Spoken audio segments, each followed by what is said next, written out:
खुदाम यसु मसीह दे बरकत ते जलाली नाम दे विच असीं सारे भैन भरावां नूं सलाम पेश करदे हां, जय मसीह दी आखदे हां ते नाल ही नाल जिहड़ा वा ओह इस चीज़ दी मिन्नत करदे हां कि जदों असीं ये वीडियो अपलोड करदे हां, ये पैगाम तुहाडे तक पहुँचाउने हां ते इस पैगाम नूं सुणियो जे, वेखियो जे ते दूजिआं दे नाल शेयर करियो ते सबसक्राइब भी करियो जे।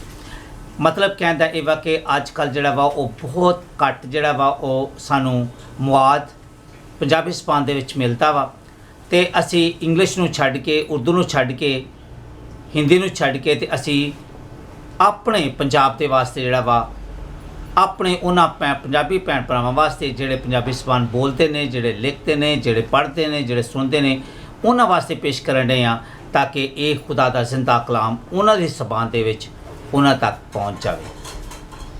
अज दा पैगाम जिहड़ा वा ओह बड़ा खास आ ते अज असीं ये पैगाम जिहड़ा वा ओह तुहाडी खिदमत दे विच पेश करन डे हां। अज दे पैगाम दा अनमान आ खुदा दा तराजू या खुदा दी तकड़ी ते आखरी ज़माना। खुदा दी तकड़ी ते आखरी ज़माना ये जिहड़ा दानियल दी किताब उहदा 5वां बाब उहदी 5 तो आयत तो लैके ते 10 आयत तक लिया गया वा। मैं तुहाडे वास्ते सब तो पहले खुदा दा कलाम पढ़ांगा ते उस तो बाद असीं खुदा दे कलाम दी वजाहत जिहड़ी है वा ओह सुणांगे। खुदा दे कलाम दे विच इंज लिखिया होया वा 5वीं आयत तो इंज मतलब उहदे विच दस्सिया गया वा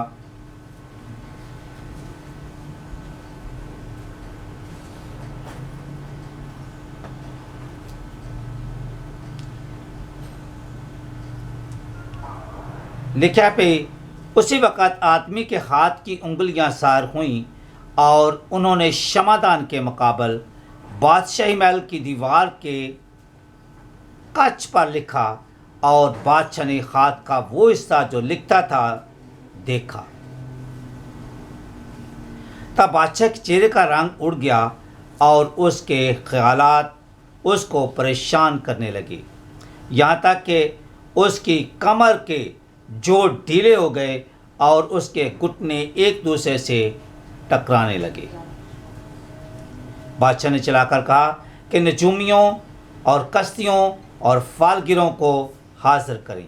बादशाह ने बाबल के हकीमों से कहा कि जो कोई इस नविश्ता को पढ़े और इसका मतलब मुझसे बयान करे अर्गवानी खालत पाएगा और उसकी गर्दन में ज़र्री तौक पहनाया जाएगा और वह ममलकत में तीसरे दर्जे का हाकम होगा। तब बादशाह के तमाम हकीम हाजिर हुए लेकिन ना उस नविश्ता को पढ़ सके और ना बादशाह से उसका मतलब बयान कर सके। तब बेलशस्सर बादशाह बहुत घबराया और उसके चेहरे का रंग उड़ गया और उसके उमरा परेशान हो गए। अब बादशाह और उसके उमरा की बातें सुनकर बादशाह की वालदा जश्नगाह में आई और कहने लगी, ऐ बादशाह अब तक जीता रहे, तेरे ख्यालात तुझको परेशान ना करें और तेरा चेहरा मुतगय्यर ना हो। तेरी ममलकत में एक शख्स है जिसमें कद्दूस अल्लाहों की रूह है और तेरे बाप के अय्याम में नूर और दानिश और हिकमत अल्लाहों की हिकमत की इमानत उसमें पाई जाती थी और उसको नबूकदनेस्सर बादशाह तेरे बाप ने साहिरों और नजूमियों और कश्तियों और फालगिरों का सरदार बनाया था, क्योंकि उसमें एक फाजल रूह और दानिश और अकल और ख्वाबों की तबीर और उक्ता कुशाई और हल्ले मुश्किलात की कुव्वत थी। उस दानियल में जिसका नाम बादशाह ने बेलशस्सर रखा था, बस दानियल को बुलवाया, वो मतलब बताएगा। पाक कलाम का पढ़ा और सुना जाना हम सब के लिए बाइस से बरकत हो। खुदा का शुक्र हो। मेरे अजीज़ भैनों ते भराओ, अज दे पैगाम दा अनवान आ खुदा का तराजू, खुदा दी तकड़ी ते आखरी ज़माना। अज दे जिहड़ा पाक कलाम है असी ਵੇਖਦਿਆਂ ਪਈ ਉਹਦੇ 'ਚ ਇਹਨਾਂ ਚੀਜ਼ਾਂ ਨੂੰ ਬੜੇ ਚੰਗੀ ਤਰ੍ਹਾਂ ਜਾਣਦੇ ਕਿ ਖੁਦਾ ਤੋਂ ਕੋਈ ਚੀਜ਼ ਲੁਕਾਈ ਨਹੀਂ ਜਾ ਸਕਦੀ। ਖੁਦਾ ਦੇ ਸਾਹਮਣੇ ਸਾਰੀਆਂ ਚੀਜ਼ਾਂ ਜਿਹੜੀਆਂ ਨੇ ਉਹ ਬਿਲਕੁਲ ਵਾਜ਼ੇ ਤੇ ਸ਼ਫਾਫ ਨੇ, ਬਿਲਕੁਲ ਤੁਸੀਂ ਨੰਗੀਆਂ ਪਈਆਂ ਹੋਈਆਂ ਨੇ। ਖੁਦਾ ਉਹਨਾਂ ਨੂੰ ਹਰ ਤਰੀਕੇ ਦੇ ਨਾਲ ਵੇਖ ਸਕਦਾ ਹੈ, ਕਿਉਂਕਿ ਖੁਦਾ ਦਾ ਕਲਾਮ ਦੱਸਦਾ ਹੈ ਮੈਂ ਤੁਹਾਡਾ ਉੱਠਣਾ ਬੈਠਣਾ ਚੱਲਣਾ ਫਿਰਨਾ ਸਭ ਕੁਝ ਜਾਣਦਾ ਹੈ, ਕਿਉਂਕਿ ਮੈਂ ਤੁਹਾਨੂੰ ਅੱਗੋਂ ਪਿੱਛੋਂ ਘੇਰ ਰੱਖਿਆ ਹੈ। ਹੁਣ ਅਸੀਂ ਇੱਥੇ ਵੇਖਦੇ ਹਾਂ ਕਿ ਅੱਜ ਦੇ ਹਵਾਲੇ ਦੇ ਵਿੱਚ ਬੈਲਸ਼ਜ਼ਰ ਬਾਦਸ਼ਾਹ ਹੈ। ਬੈਲਸ਼ਜ਼ਰ ਬਾਦਸ਼ਾਹ ਕੌਣ ਆ? ਇਹ ਨਬੂਕਦਨੇਜ਼ਰ ਦਾ ਬੇਟਾ ਹੈ। ਤੇ ਨਬੂਕਦਨੇਜ਼ਰ ਕੌਣ ਹੈ? ਜਿਹੜਾ ਬਾਬਲ ਦਾ ਬਾਦਸ਼ਾਹ ਸੀ। ਤੇ ਬਾਬਲ ਕੀ ਹੈ? ਜਿਹਨੇ ਇਹ ਉਹ ਹੁਕੂਮਤ ਹੈ, ਤਾਕਤਵਰ ਹੁਕੂਮਤ ਆ, ਜਿਹਨੇ ਪੂਰੀ ਦੁਨੀਆ ਦੇ ਉੱਤੇ ਜਿਹੜੀ ਹੈ ਵਾ ਹੁਕੂਮਤ ਕੀਤੀ ਆ। ਹੁਣ ਨਬੂਕਦਨੇਜ਼ਰ ਬਾਦਸ਼ਾਹ ਨੇ ਇਸਰਾਇਲ ਦੇ ਉੱਤੇ ਹਮਲਾ ਕੀਤਾ। ਇਸਰਾਇਲ ਦੇ ਵਿੱਚੋਂ ਜਿਹੜੀ ਹੈਕਲ ਸੁਲੇਮਾਨ ਬਾਦਸ਼ਾਹ ਨੇ ਬਣਾਈ ਸੀ, ਉਹ 'ਚੋਂ ਸਾਰਾ ਸੋਨਾ ਚਾਂਦੀ ਉਹਦੇ ਬਰਤਨ ਚੁੱਕ ਕੇ ਤੇ ਲਿਆਂਦੇ ਤੇ ਲੋਕਾਂ ਨੂੰ ਕੈਦੀ ਬਣਾ ਕੇ ਲਿਆਂਦਾ, ਜਿਨ੍ਹਾਂ ਕੈਦੀਆਂ ਦੇ ਵਿੱਚੋਂ ਸਦਰਕ ਮਿਸਕ ਅਬਦਨਜੂ ਤੇ ਦੈਨੀਏਲ ਨੇ। ਹੁਣ ਇਹ ਬਾਦਸ਼ਾਹ ਜਦੋਂ ਆਉਂਦਾ ਹੈ ਤੇ ਆਣ ਕੇ ਉਹਦਾ ਬਾਦਸ਼ਾਹ ਆਪਣੇ ਮਹਿਲ ਦੇ ਵਿੱਚ ਉਹਨਾਂ ਨੂੰ ਰੱਖਦਾ ਹੈ। ਕੈਦੀ ਉਹਦੇ ਵਿੱਚ ਜਿਹੜੇ ਕੈਦੀ ਨੇ ਉਹ ਰਹਿੰਦੇ ਨੇ, ਗੁਲਾਮ ਬਣਾ ਕੇ ਉਹਨਾਂ ਨੂੰ ਰੱਖਿਆ ਜਾਂਦਾ ਹੈ। ਔਰ ਨਬੂਕਦਨੇਜ਼ਰ ਬਾਦਸ਼ਾਹ ਜਿਹੜਾ ਹੈ ਉਹ ਮਰ ਜਾਂਦਾ ਹੈ।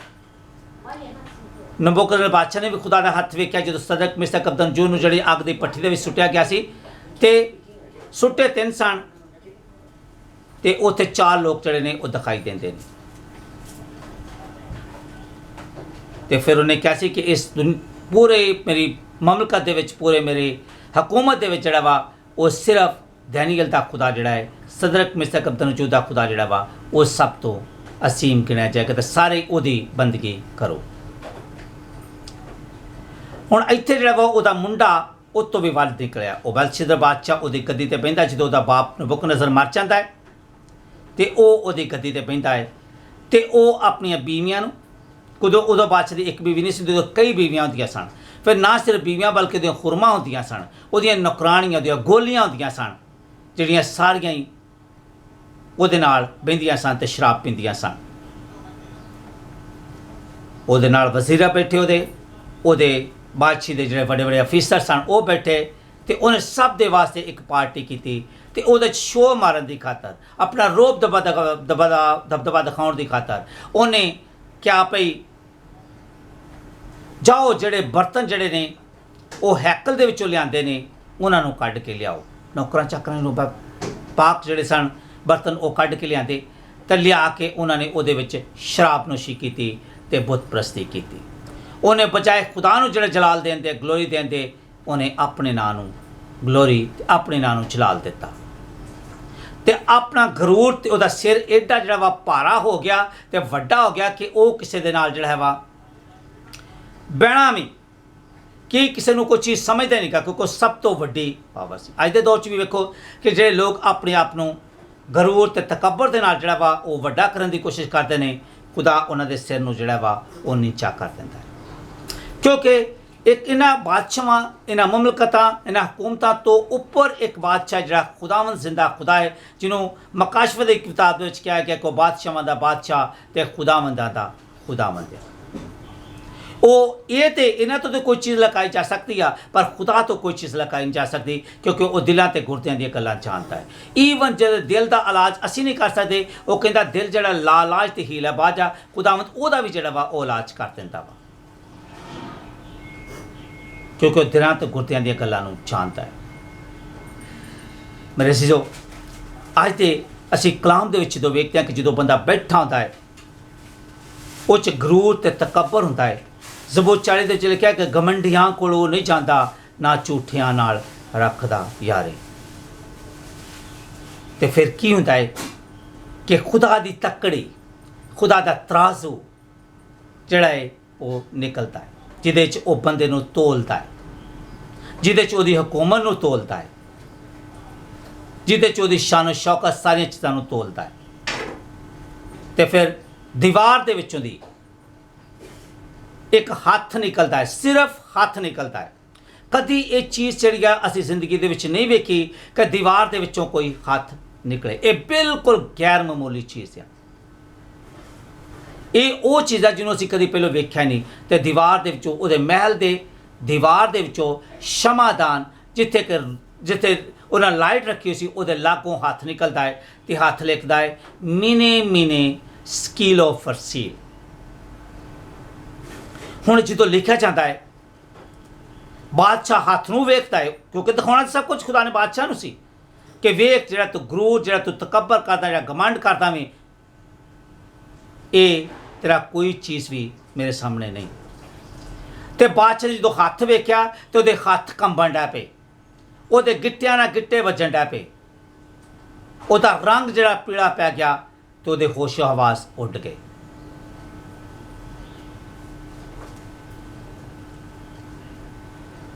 ਅਸੀਂ ਵੇਖਦੇ ਹਾਂ ਕਿ ਕੋਈ ਬੰਦਾ ਖੁਦਾ ਦਾ ਮੁਕਾਬਲਾ ਨਹੀਂ ਕਰ ਸਕਦਾ। ਸਿਰਫ ਇੱਕੋ ਚੀਜ਼ ਕੰਮ ਆਉਂਦੀ ਆ ਕਿ ਬਿਲਕੁਲ ਮਾਫੀ ਮੰਗ ਕੇ, ਤੋਬਾ ਕਰਕੇ ਤੇ ਖੁਦਾ ਦੇ ਕਦਮਾਂ ਦੇ ਵਿੱਚ ਝੁਕਿਆ ਜਾਏ ਤੇ ਆਪਣੇ ਗੁਨਾਹਾਂ ਦੀ ਉਹਦੇ ਕੋਲ ਮਾਫੀ ਮੰਗੀ ਜਾ। ਇੱਥੇ ਕੀ ਹੁੰਦਾ ਹੈ ਭਈ, ਜਦੋਂ ਹੱਥ ਨਿਕਲਦਾ ਹੈ ਤੇ ਉਹ ਬਿਲਕੁਲ ਘਬਰਾ ਜਾਂਦਾ ਹੈ।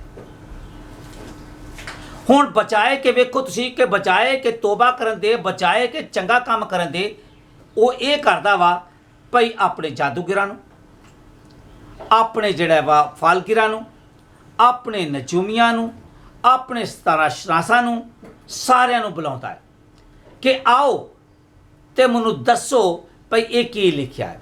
ਵੇਖੋ ਹੁਣ ਮੇਰੀ ਗੱਲ ਸੁਣੋ, ਜੇ ਤੇ ਅਗਰ ਉਹ ਯੂਨਾਨੀ ਜ਼ਬਾਨ ਦੇ ਵਿੱਚ ਲਿਖਿਆ ਹੋਵੇ ਤਾਂ ਉਹ ਵੀ ਪੜ੍ਹਿਆ ਜਾ ਸਕਦਾ ਹੈ।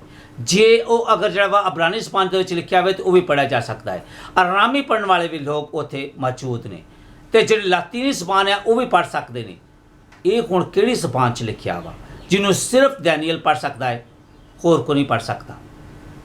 ਬੜਾ ਘਬਰਾਇਆ, ਲੇਕਿਨ ਉਸੇ ਵਕਤ ਜਿਹੜੀ ਵਾ ਉਹਦੀ ਮਾਂ ਨੂੰ ਪਤਾ ਲੱਗਦਾ ਕਿ ਮੇਰਾ ਮੁੰਡਾ ਜਿਹੜਾ ਵਾ ਉਹਨੇ ਗਲਤੀ ਕੀਤੀ ਹੈ ਤੇ ਉਹਨੇ ਬਹੁਤ ਜਿਹੜਾ ਵਾ ਉਹ ਕੰਮ ਮਾੜਾ ਕੀਤਾ ਵਾ ਤੇ ਖੁਦਾ ਦਾ ਜਿਹੜਾ ਕਹਿ ਤੇ ਗਜ਼ਬ ਜਿਹੜਾ ਭੜਕਿਆ ਵਾ ਤੇ ਉਹਨੇ ਇਹ ਹੱਥ ਜਿਹੜਾ ਨਾਲ ਲਿਖਿਆ ਹੈ ਤੇ ਉਹਨੇ ਕਿਹਾ ਵੀ ਗੱਲ ਸੁਣ ਮੇਰੀ ਬਾਦਸ਼ਾਹ ਸਲਾਮਤ, ਤੇਰੀ ਸਲਾਮਤੀ ਹੋਵੇ, ਪਰ ਇਹ ਤਰੀਕਾਕਾਰ ਹੈ, ਭਾਵੇਂ ਉਹਦੀ ਮਾਂ ਵਾ, ਲੇਕਿਨ ਜਦੋਂ ਦਰਬਾਰ ਦੇ ਵਿੱਚ, ਉਹਦੀ ਕਚਹਿਰੀ ਦੇ ਵਿੱਚ ਆਉਣਾ ਵਾ, ਉਹਦੀ ਹਜ਼ੂਰੀ ਦੇ ਵਿੱਚ ਆਉਣਾ ਵਾ ਤੇ ਉਹ ਬਾਦਸ਼ਾਹ ਵਕਤ ਦਾ ਹਾਕਮ ਹੈ ਜਿਹੜਾ, ਉਹਨੂੰ ਇੰਝ ਹੀ ਕਰਨਾ ਪੈਣਾ ਵਾ ਕਿ ਬਾਦਸ਼ਾਹ ਦੀ ਸਲਾਮਤੀ ਹੋਵੇ, ਬਾਦਸ਼ਾਹ ਸਲਾਮਤ, ਤੂੰ ਸਦਾ ਜੀਦਾ ਰਵੇਂ। तो उन्हें कहा हाँ, उन्हें कहा भी तेरे बाप, ਇਹਦਾ ਮਤਲਬ ਆ ਕਿ ਨਬੂਕਦਨੇਜ਼ਰ ਦਾ ਬਾਦਸ਼ਾਹ ਜਿਹੜਾ ਸੀ ਉਹਦਾ ਬਾਪ ਸੀ। ਤੇ ਜਦੋਂ ਉਹਨੇ ਕਿਹਾ ਵੀ ਤੇਰੇ ਬਾਪ ਨੇ ਜਿਹੜੇ ਦੌਰ ਦੇ ਵਿੱਚ ਉਦੋਂ ਵੀ ਉਹਨੂੰ ਇੱਕ ਖਾਬ ਆਇਆ ਸੀ ਤੇ ਉਹਨੇ ਤੇਰੀ ਮੁਲਕ ਦੇ ਵਿੱਚ ਇੱਕ ਐਸਾ ਬੰਦਾ ਸਿਆਣਾ, ਇੱਕ ਐਸਾ ਬੰਦਾ ਅਕਲਮੰਦ ਜਿਹੜਾ ਖੁਦਾ ਨਾਲ ਚੱਲਦਾ ਤੇ ਖੁਦਾ ਦੀ ਰੂਹ ਉਹਦੇ ਵਿੱਚ ਆ, ਉਹਨੂੰ ਉਹਨੇ ਪੁੱਛਿਆ ਸੀ, ਉਹਨੇ ਉਹਦੀ ਖਾਬ ਦੱਸੀ ਦੀ ਤੇ ਉਹ ਹੀ ਤੇਰੇ ਇਸ ਖਾਬ ਦਾ ਜਿਹੜਾ ਵਾ ਉਹ ਇਸੇ ਖੱਤ ਨਾਲ ਜਿਹੜਾ ਲਿਖਿਆ ਹੈ ਇਹਨੂੰ ਬਿਆਨ ਕਰੇਗਾ। ਜਦੋਂ ਆਉਂਦਾ ਹੈ ਤੇ ਬਾਦਸ਼ਾਹ ਸਲਾਮਤ ਜਿਹੜਾ ਵਾ ਉਹ ਡੈਨੀਅਲ ਨੂੰ ਕਹਿੰਦਾ ਹੈ ਕਿ ਡੈਨੀਅਲ ਨੂੰ ਜਿਹੜਾ ਵਾ ਉਹ ਹਾਜ਼ਰ ਕੀਤਾ ਜਾਵੇ। ਮੇਰੇ ਸੀਜੋ ਜਦੋਂ ਡੈਨੀਅਲ ਜਿਹੜਾ ਵਾ ਉਹਦੇ ਸਾਹਮਣੇ ਹਾਜ਼ਰ ਹੁੰਦਾ ਹੈ ਤੇ ਉਹਨੂੰ ਕਹਿੰਦਾ ਵੀ ਤੈਨੂੰ ਮਮਲਕਤ ਦਿੱਤੀ ਜਾਏਗੀ ਤੇ ਅੱਧੀ ਜਿਹੜੀ ਮਮਲਕਤ ਦਿੱਤੀ ਜਾਏਗੀ, ਤੈਨੂੰ ਹਾਕਮ ਬਣਾਇਆ ਜਾਏਗਾ, ਤੈਨੂੰ ਸੋਨੇ ਦੀ ਜਿਹੜੀ ਵਾ ਉਹ ਚੇਨਾਂ ਪਾਈਆਂ ਜਾਣਗੀਆਂ, ਛਾਪਾਂ ਪਾਈਆਂ ਜਾਣਗੀਆਂ, ਤੈਨੂੰ ਬੜਾ ਮਾਲੋ ਦੌਲਤ ਦਿੱਤਾ ਜਾਏਗਾ। ਉਹ ਕਹਿੰਦਾ ਬਾਦਸ਼ਾਹ ਸਲਾਮਤ ਮੇਰੀ ਗੱਲ ਸੁਣ, ਜੋ ਕੁਝ ਵੀ ਤੂੰ ਕਹਿਣਾ ਹੈ ਠੀਕ ਹੈ, ਮੈਨੂੰ ਇਹਨਾਂ ਚੀਜ਼ਾਂ ਦਾ ਲਾਲਚ ਨਹੀਂ, ਪਰ ਜੇ ਅਗਰ ਤੂੰ ਨਾ ਵੀ ਮੈਨੂੰ ਚੀਜ਼ਾਂ ਦੇਵੇ ਤੇ ਫਿਰ ਮੈਂ ਸੱਚਾਈ ਦੀ ਗੱਲ ਕਰਾਂਗਾ ਜਿਹੜੀ ਖੁਦਾ ਕਹਿੰਦਾ ਹੈ। ਉਹਨੇ ਕਿਹਾ ਵੀ ਇਹਦਾ ਮਤਲਬ ਆ ਮਹੀਨੇ ਦਾ ਮਤਲਬ ਆ ਸਕਿਲ ਆਫ ਫਰਸੀਲ ਜਿਹੜਾ ਹੈ ਕਿ ਤੂੰ ਤੱਕੜੀ ਦੇ ਵਿੱਚ ਤੋਲਿਆ ਗਿਆ ਹੈ, ਤੂੰ ਤਰਾਜ਼ੂ ਦੇ ਵਿੱਚ ਤੋਲਿਆ ਗਿਆ ਹੈ। ਤੇ ਤੁਹਾਨੂੰ ਪਤਾ ਹੈ ਕਿ ਤੱਕੜੀ ਦੇ ਦੋ ਪਲੜੇ ਹੁੰਦੇ ਨੇ ਤੇ ਜੇ ਬਰਾਬਰ ਨਾ ਹੋਣ ਤੇ ਇੱਕ ਜਿਹੜਾ ਵਾ ਤਾਂ ਉੱਠ ਜਾਂਦਾ ਤੇ ਇੱਕ ਜਿਹੜਾ ਵਾ ਉਹ ਥੱਲੇ ਰਹਿ ਜਾਂਦਾ ਹੈ। ਇਸੇ ਤਰ੍ਹਾਂ ਜਦੋਂ ਤੋਲਿਆ ਗਿਆ ਹੈ ਤਾਂ ਕਹਿੰਦਾ ਵੀ ਤੂੰ ਘੱਟ ਨਿਕਲਿਆ। ਯਾਨੀ ਖੁਦਾ ਦਾ ਇੱਕ ਜਿਹੜਾ ਵਾ ਮਿਆਰ ਆ ਉਹ ਇਨਸਾਨ ਨੂੰ ਮੌਕਾ ਦਿੰਦਾ ਹੈ, ਉਹ ਇਨਸਾਨ ਨੂੰ ਬਰਕਤ ਦਿੰਦਾ ਹੈ, ਉਹ ਇਨਸਾਨ ਨੂੰ ਸਾਰੀਆਂ ਨਿਯਮਤਾਂ ਦਿੰਦਾ ਹੈ, ਉਹ ਇਨਸਾਨ ਨੂੰ ਜ਼ਿੰਦਗੀ ਤੇ ਤੰਦਰੁਸਤੀ ਦਿੰਦਾ ਹੈ ਤਾਂ ਕਿ ਉਹ ਉਹਦਾ ਕੰਮ ਕਰੇ ਤੇ ਉਹਦੀ ਜ਼ਿੰਦਗੀ 'ਚੋਂ ਖੁਦਾ ਦੇ ਨਾਂ ਨੂੰ ਇੱਜ਼ਤ ਤੇ ਜਲਾਲ ਮਿਲੇ। ਪਰ ਇਹ ਬੰਦਾ ਆਪਣੇ ਨੂੰ ਖੁਦਾ ਨੇ ਬੜੀ ਬਰਕਤ ਦਿੱਤੀ ਆ, ਭਾਵੇਂ ਬੁੱਤ ਪ੍ਰਸਤੀ ਆ, ਬੜੀ ਬਰਕਤ ਦਿੱਤੀ ਆ, ਬੜੀ ਤਾਕਤ ਦਿੱਤੀ ਆ, ਸਾਰੀਆਂ ਨਿਯਮਤਾਂ ਦਿੱਤੀਆਂ ਨੇ, ਪਰ ਇਹ ਖੁਦਾ ਦੇ ਨਾਂ ਨੂੰ ਜਲਾਲ ਨਹੀਂ ਦਿੰਦਾ ਤੇ ਆਪਣਾ ਰੋਬ ਦਬਦਬਾ ਤੇ ਸ਼ਾਨ ਤੇ ਆਪਣਾ ਘਮੰਡ ਤੇ ਗਰੂਰ ਤੇ ਤਕੱਬਰ ਉਹਦੇ 'ਚ ਪਾਇਆ ਜਾਂਦਾ ਹੈ। ਔਰ ਖੁਦਾਵੰਦ ਜਿਹੜਾ ਬੰਦਾ ਤਕੱਬਰ ਕਰਦਾ ਹੈ ਉਹਦੇ ਖਿਲਾਫ ਖਲੋਂਦਾ ਤੇ ਖੁਦਾ ਦਾ ਕੋਈ ਬੰਦਾ ਮੁਕਾਬਲਾ ਨਹੀਂ ਕਰ ਸਕਦਾ। मेरे अजीजो, ये जो लिखा है मैंने मैंने किलो फरसील का मतलब है कुछ तकड़ी दे विच तोलिया गया है पर कट निकलिया है। तो खुदा कहता भी ये सज़ा ये वक्त तेरी बादशाह जी है वा वो तेरे हत्थों के विचों चली जाएगी, तो ईवन जी है तेरी जान भी जी है वा तेरे कोल नहीं रहेगी, तुम ही बिल्कुल ख़त्म हो जाएगा। हुण इस तरह गौर करिए तो मत्ती दी अंजील उसका 3 बाब उसकी 10वीं आयत लगे अगे पढ़े तो लिखा है कि दरख्त की जड़ पे कुल्हाड़ा रखा हुआ है, जो दरख्त अच्छा फल नहीं लाता वो काटा और आग में डाला जाता है। यानी दरख्त की जड़ ते कुहाड़ा जड़ा रखा हुआ है। साडा भी जड़ा है वो खुदा ने सानू मौका दिता है कि असी किन्ने क फेथफुल हाँ, किन्ने क असी जड़े है वा वो ईमानदार हाँ, किन्ने असी वफादार हाँ, तो किन्ना असी खुदा दे नाल चलते हैं। खुदा सानू बार बार कहता है कि तुहाडियां जड़ियां ने कमरा रूहानी तौर पर जड़ियां ने वो बंदियां रहन, तो तुहाडे चिराग जड़े रूहानी चिराग ने वो जागते रहन। जागते कितना रहने ने? जान देन तक वफादार है तो मैं तुझे जिंदगी का ताज दूंगा। यानी जान देन तक जड़ा है वा उदों तक खुदा दे कलाम ते खुदा दे नाल जड़ा वफादारी कर ते फिर तेनों जिंदगी का ताज मिलेगा।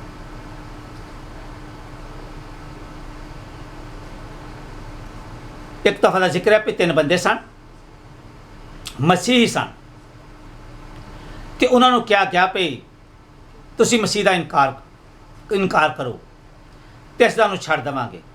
उन्हें कहा भी नहीं असी छड़ना नहीं। कहा उन्हें कहा भी इन्होंने सजाए मौत दी जाए तो इन्हों वाग के दरिया के जो पानी पूरा चढ़िया होंदा है इन्होंने उहदे विच सुट्टिया जाए ताकि वो डुब के मर जान। हुण एक बंदा उन्होंने सुट्टण वास्ते जान दिया है, तो जो उन्हें पहले सुट्टिया तो जिंदगी का ताज आसमान की तरफ उन्हें वेख्या कि जिंदगी का ताज वो उत्ते उतरन दिया है। दूजा सुट्टिया तो उत्ते भी ताज जो जिंदगी का उतरन दिया है। तो जिन्होंने क्या गल सुनो मेरी, हुण मैं यसू मसीह अपना नजात दिंदा कबूल करदा वां, मैं अपने गुनाहां की माफ़ी मंगदा वां, तो मैं उहदे नाल चलदा तो जिंदगी का ताज जिहड़ा है वा वो उन्हें हासिल कर लिया। मेरे अजीजो, चंगा ते माड़ा वक्त जिहड़ा वा इंसान ते आउंदा रहिंदा, पर लिखिया है अगर असी मकाशवे की किताब उसका 13 बाब उसके 16 आयत तो लैके ते 18 आयत तक पढ़े तो लिखा भी आखिरी जमाने दे विच जिहड़ा है वो असी भी तोले जावांगे। लिखा कि अज के दौर के अगर तुम वेखो ना तो दुनिया के किसी मुल्क ने, मैं वेख्या लेकिन मैं उसका नाम तुहानूं दसना चाहता, किसी मुल्क ने जिहड़ा वा वो एक माइक्रोचिप जिहड़ी वा वो आज़ाद की आ।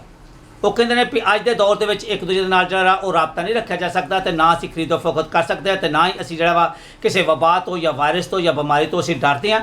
तो इस वास्ते असी जिहड़ा वा ये चिप जिहड़ा वा वो इंट्रोड्यूस करवाउण डे हाँ, उन्होंने मुतारफ करवाउण डे हाँ। तो खुदा का कलाम मकाशवा की किताब उसका 13 बाब 16 के लिखा कि आखिरी जमाने के की होएगा कि हिवान कौन है? अज़दा कौन है? पुराना शैतान अबलीस। तो ओदी एक बड़ी वड्डी स्कीम आ, ओदी एक बहुत बड़ी स्कीम आ कि वो इंसान को अपने कब्जे के करना चाहता वा। तो उन्हें एक माइक्रोचिप जी आज़ाद की जी उन्हें कहा कि इंसान के आदमी का जोड़ा है वा जिदा अदद जोड़ा वा वो 666 आ वो तुहाडे सज्जे हत्थ दे विच या तुहाडे मत्थे दे विच जिहड़ा वा वो पावेगा। तो फिर ना तुहानूं अपना बैंक अकाउंट, ना तुहानूं अपना जिहड़ा वा वो शनाख्ती कार्ड, ना तुहानूं किसी किस्म की कोई चीज़ लैनी पैगी, बल्कि सारा तुहाडा जिहड़ा है वो डेटा जिहड़ा वा उहदे विच होएगा।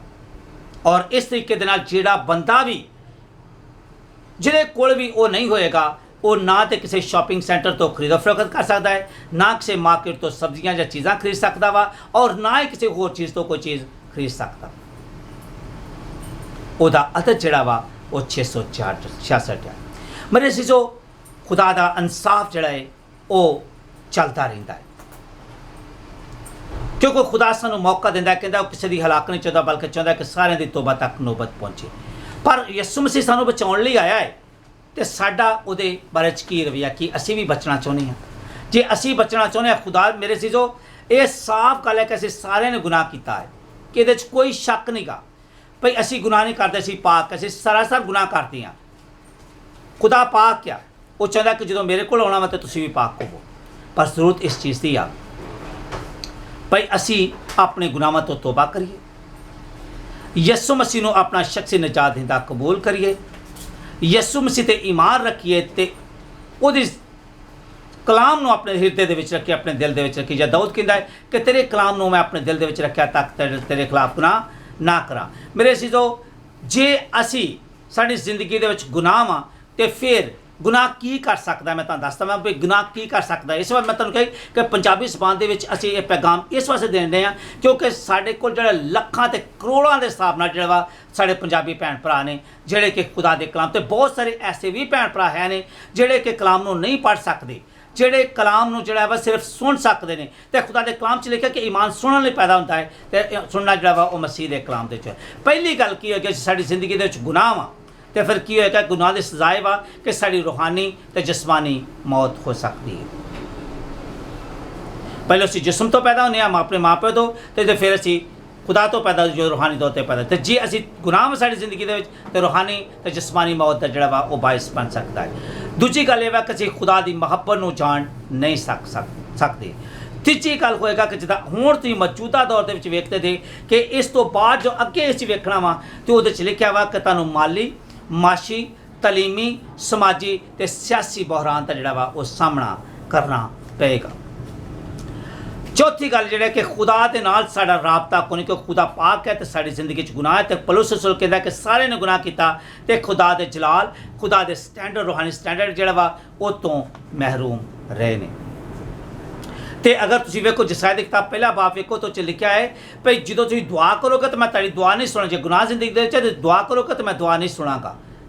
ਜੇ ਤੁਸੀਂ ਕੁਰਬਾਨੀ ਚੜਾਓਗੇ ਤਾਂ ਮੈਂ ਕੁਰਬਾਨੀ ਕਬੂਲ ਨਹੀਂ ਕਰਾਂਗਾ। ਤੇ ਫਿਰ ਜਿਹੜੀ ਪੰਜਵੀਂ ਗੱਲ ਹੈ ਕਿ ਖੁਦਾ ਦਾ ਅਜ਼ਾਬ, ਖੁਦਾ ਦਾ ਗਜ਼ਬ ਤੇ ਖੁਦਾ ਦਾ ਕਹਿਰ ਜਿਹੜਾ ਵਾ ਉਹ ਨਾਜ਼ਿਲ ਹੋਏਗਾ। ਤੁਸੀਂ ਵੇਖ ਸਕਦੇ ਜੇ ਅੱਜ ਦੇ ਦੌਰ ਦੇ ਵਿੱਚ ਵੀ ਵੇਖ ਸਕਦੇ ਜੇ ਕਿ ਖੁਦਾ ਦੇ ਕਲਾਮ ਦੇ ਮੁਤਾਬਕ ਜਿੱਥੇ ਜਿੱਥੇ ਵੀ ਸਦੂਮ ਤੇ ਅਮੂਰਾ ਦਾ ਤੁਸੀਂ ਹਾਲ ਵੇਖ ਸਕਦੇ, ਜਦੋਂ ਉਹਨਾਂ ਗੁਨਾਹ ਕੀਤਾ ਤੇ ਖੁਦਾ ਨੇ ਬਿਲਕੁਲ ਉਹਨਾਂ ਨੂੰ ਮਲਿਆ ਮੇਰ ਤਬਾਹ ਕਰ ਦਿੱਤਾ ਹੈ। ਇਸੇ ਤਰ੍ਹਾਂ ਜੇ ਅਸੀਂ ਤੋਬਾ ਨਹੀਂ ਕਰੇ, ਖੁਦਾ ਸਾਨੂੰ ਮੌਕਾ ਦੇਣ ਡਿਆ ਹੈ, ਬਾਰ-ਬਾਰ ਦੱਸਣ ਡਿਆ ਕਿ ਉਹ ਕਿਸੇ ਦੀ ਹਲਾਕ ਨਹੀਂ ਚਾਹੁੰਦਾ ਬਲਕਿ ਚਾਹੁੰਦਾ ਕਿ ਸਾਰੇ ਹੀ ਬਚ ਜਾਣ। ਉਹ ਕਸਰਤ ਦੀ ਜ਼ਿੰਦਗੀ ਤੇ ਗੁਨਾਹਾਂ ਦੀ ਮਾਫੀ ਦੇਣ ਲਈ ਆਇਆ ਵਾ। ਪਰ ਅਸੀਂ ਅਗਰ ਵੇਖੀਏ ਕਿ ਅਸੀਂ ਬਚਣਾ ਚਾਹੁੰਦੇ ਹਾਂ। ਇੱਕ ਮੈਂ ਤੁਹਾਨੂੰ ਅਲਾਮਾ ਇਕਬਾਲ ਦਾ ਸ਼ੇਰ ਸੁਣਾਉਣਾ ਵਾ, ਬੜਾ ਖੂਬਸੂਰਤ ਸ਼ੇਰ ਆ। ਕਹਿੰਦਾ ਗੁਲਾਮੀ में नाकाम आती हैं शमशीरें न तदबीरें, जो हो ज़ौक़े यकीन पैदा तो कट जाती हैं जंजीरें। यानी ਸਾਡੇ ਵਿੱਚ ਅਗਰ ਯਿਸੂ ਮਸੀਹ ਬਚਾਉਣ ਲਈ ਆਇਆ, ਨਜਾਤ ਦੇਣ ਲਈ ਆਇਆ ਵਾ, ਗੁਨਾਹਾਂ ਦੀ ਮਾਫੀ ਦੇਣ ਲਈ ਆਇਆ, ਉਹਨੇ ਕੁਰਬਾਨੀ ਦੇ ਦਿੱਤੀ ਆ, ਪਰ ਸਾਡੇ ਅੰਦਰ ਵੀ ਬਚਣ ਦੀ ਚਾਹਤ ਹੋਣੀ ਚਾਹੀਦੀ ਆ। ਜਿਸ ਤਰ੍ਹਾਂ ਜ਼ਕਾਈ ਨੂੰ ਅਸੀਂ ਵੇਖਦੇ ਆਪਾਂ, ਭਾਵੇਂ ਛੋਟੇ ਕਰਦਾ ਸੀ, ਉਹਨੂੰ ਯਿਸੂ ਨੂੰ ਵੇਖਣ ਦੀ ਚਾਹ ਸੀ ਤੇ ਉਹਨੇ ਦਰਖਤ ਉੱਤੇ ਚੜ੍ਹ ਕੇ ਤੇ ਯਿਸੂ ਨੂੰ ਵੇਖਿਆ। ਤੇ ਯਿਸੂ ਨੇ ਕਿਹਾ, ਜਦੋਂ ਵੇਖਿਆ ਕਿ ਇਹਦੇ ਅੰਦਰ ਦੀ ਚਾਹ ਜਿਹੜੀ ਇਹ ਵਾ ਕਿ ਇਹ ਮੈਨੂੰ ਪਾਏ, ਤੇ ਉਹਨੇ ਕਿਹਾ ਅੱਜ ਹੀ ਤੇਰੇ ਘਰ ਦੇ ਵਿੱਚ ਜਿਹੜੀ ਵਾ ਉਹ ਨਜਾਤ ਆਈ ਆ। खुदा का सानू मशवरा किया है। मशवरा है वा कि खुदा कहता जितना इफ्सस किसी ने ख्याल करके तू कहाँ से गिरा है, बस तौबा करो पहले की तरह काम कर। यानी ख्याल करो कि किहड़े रूहानी म्यार तो या कित्थों तुसीं डिगे जे, किहड़े गुनाह दी दलदल दे विच आके तुसीं फस के जे, ते फिर तौबा करो और पहली तरह काम करो। क्योंकि पहली बार जो यीशु मसीह आया वा तो उन्हें सानू अपनी मुहब्बत के नाल, अपने रहम के नाल बख्शदा, साड़ी नजात का फिदिया दिता है। पर हुण जो आएगा वो एक मुनसब के तौर पर आएगा तो जज करेगा, तो जो सानू चंगा ना पाया तो सानू वो शराबदान जो साड़ा वो बुझा देगा, यानी साड़ी जिंदगी जी वा उन्होंने ख़त्म कर देगा। तो मेरे असीज़ो खुदा मशवरा देता है कि पहली गल है कि तौबा कर तो पहले ही तरह काम कर। दूजी गल ये वा कि मेरे को ईमान अग च तपाया हुआ सोना, सोना जो अग च तपाया वा वो चो मैल कचैल गंद सारा कुछ निकल जाता है। जो दुख मुसीबत मुश्किल होंगे, जो पतरस जो पहला खातों की पहला बाब 7वीं आयत लिखा है कि जो अग साड़ा ईमान जोड़ा वा वो मुसीबत दुखा मुश्किलों गुजरता है तो फिर वो बिल्कुल प्योर सोना बन जाता है, कुंदन बन जाता है। तो जो कुंदन बन जाता है तो फिर हकीकी तौर पर ਉਹਦੀ कीमत ही होर हुंदी आ, ਉਹਦੀ वैल्यू ही होर हुंदी आ। सो इस तरह साड़ा ईमान जो अग की भट्ठी के विच गुजरता है तो खुदा कहता मेरे को वो ईमान लै ला जिहदे नाल तू कदी डोलेगा नहीं। फिर दूजी गल ये वा कि तू कहता मेरे को बेदाग तेरा गुनाहां दी नाल भरिया होया वा लिबास जिहड़ा वा मेरे को पाक साफ ते सफ़ेद लिबास लै ला। जो तौबा कर लेगा यीशु दे खून दे नाल तुल जावांगे तो साड़ा लिबास जिहड़ा वा बिल्कुल साफ हो जाएगा। तो जिहड़ी अगली गल करदा कहता है कि तू की कर, ये सारा काम करन तो बाद जिहड़ा है वा वो पहले की तरह काम कर। मौजूदा हालात के असीं वेखते हैं दुख मुसीबत मुश्किलात आउंदे ने, बीमारी आउंदी, जितना अज के दौर भी असीं वेखते हैं कि करोना वायरस जिहड़ा वा वो चलन दिया, तो लोग इन्ने डरे ने, मास्क पाउंदे ने, दवाइयां कोशिश करते हैं कि किसी तरीके नाल वो बचिया जाए। तो इस तरह अगर तुसीं आम जिंदगी दे विच कोशिश करो कि जो गुनाह तो बच सको, बीमार मतलब जिहड़ा वा गुनाह के काम जिहड़े ने वो तो झूठ तो, फरेब तो, धोखे तो, जिहड़ा बुत परस्ती तो, इन्हां चीज़ों तो तुसीं बचो। जिहड़ा वा ज़िनाकारी तो, जिहड़ी जुदियां सारियां चीज़ां गलत चीज़ां ने, जिहदे बाद जिहड़ा गलतियों 5वां बाब उहदी 19 आयत विच लिखिआ कि सारे जिस्म के काम ने, इन्हां तो बचो। ते रूह के हथियार जिहड़े, रूह के जिहड़े ने फल जिहड़े तुहाडी जिंदगी दे विच ज़ाहिर होण, तो हकीकी तौर पर तुसीं एक बहुत वड्डी जिहड़ी है वा वो काम नूं कर लोगे और खुदा नूं पाओगे। तो इस तरह जिहड़ा वा जदों वो खुदा दा गुनाह वास्ते विच एक खुदा दा कहर आ, खुदा दा गज़ब आ, गुनाह की सज़ा है, वैरी स्ट्रेट फॉरवर्ड। क्योंकि खुदा दा असीं खुदा की गल करनी आ, असीं सच्चाई की गल करनी आ, असीं इच रियाकारी नहीं करनी, असीं किसी को खुश करने की कोशिश नहीं करते, बल्कि असीं वो कहने आ जो खुदा ने साडे मूँह च पाया है। मेरे सीजो, जे इस कहर तो, इस खुदा अजाब तो बचना है, तो सब तो वड्डी गल ये वा कि तौबा करो। दूजी गल जी वा कि बिल्कुल माशी बहरान का शिकार होण डे हैं। हुण तुसीं वेखदे हो कि जो कुछ भी साडे कोल है वा असीं कढ के जिहड़ा वा वो लाता है। पूरी दुनिया दे विच इस वक्त जिहड़ी वा काम धंधा सारा बंद आ, फैक्ट्रियां बंद ने, मिल्लां बंद ने, काम बंद आ, कोई चीज़ नहीं चलन डई। तो इस तो बाद की होना वा, जो कढ के असीं ला लिया है, जिहड़ा असीं बचाया सी वो ला लिया, तो फिर उस तो बाद जिहड़ा वा अगे की आ, वक्त लगेगा सानूं अपने पैरों ते खलोण वास्ते, तो माशी बहरान जिहड़ा वा उहदा सामना हो सकता। फिर उस तो बाद किया कि ये वास्ते जिहड़ा वा सानूं रूहानी इनकलाब की जरूरत है कि साडे अंदर जिहड़ा वा वो रूहानी बेदारी जिहड़ी वा वो बरपा होवे। मेरे सीजो, जदों ये असीं चीज़ां नूं वेखदे हां ते खुदा सानूं कहंदा है, जितना खुदा ने उहनूं जज कीता है, खुदा ने सानूं भी जज कर। खुदा कहंदा है भाई अपने दिल उहदी तरफ लाओ, वो दिल के दरवाजे ते खड़ा ते खड़काउण जांदा है कि तुसीं दरवाज़ा खोलो, मैं तुहानूं अंदर आण के गुनाहां की माफ़ी, हमेशा की जिंदगी जिहड़ी है वा बरकत देना है। तो जिन्हों वो कहता है कि जिहड़ा खुदावंद ते बंदा ईमान रखता है, उस दरख्त की माना जिहड़ा नहर के नदी के किनारे लगाया गया वा, दुख मुसीबत मुश्किल कैद बीमारी जो कुछ मर्जी भी आवे, उन्होंने किसी चीज़ का कोई डर नहीं गा, वो वक्त ते फड़ लियाएगा, तो वक्त जिहड़ा वा वो सारा पे, उसका पत्ता भी नहीं मरचाएगा। खुदा तुहाडे बारे च कहंदा है ज़बूर 91 दे विच कि तेरी बाबत तो अपने फरिश्तिਆਂ ਨੂੰ हुक्म देगा कि तेरियां सब राहां दे विच तेरी हिफाजत करन। जरूरत इस गल दी आ, खुदावंद ने सानूं मौका दिता है, तो इस वक्त नूं ज़ाया ना करिए। आओ जी खुदावंद सानूं अजीम दावत दिंदा है कि रूह और दुल्हन यानी खुदा दा पाक रूह ते दुल्हन यानी कलीसिया मिल के दावत देंदे ने कि जिहड़ा कोई भी प्यासा होवे वो यीशु मसीह दे कोल आवे, वो तुहानूं गुनाहां दी माफ़ी, शफा, नजात ते बरकत देगा। और ਉਹਦੇ ਕੋਲ इन्नी ताकत है कि ਉਹਦੇ बंधे हुए ਨੂੰ कोई छुड़ा नहीं सकता, तो ਉਹਦੇ छुटे हुए छुड़ाए हुए ਨੂੰ कोई बन नहीं सकता, क्योंकि वो जिंदगी का खालक ते मालिक है। मेरे सीजो, आओ तौबा करिए, खुदा के सामने जाइए, अपने गुनाहों की माफ़ी मंगिए, तो खुदावंद रहम करेगा, क्योंकि रहम करने वाला बाप है। कहता वो कहर करने में धीमा और शफकत में कनी है, और वो सानू माफ़ जिहड़ा वा वो झटपट कर देता वा।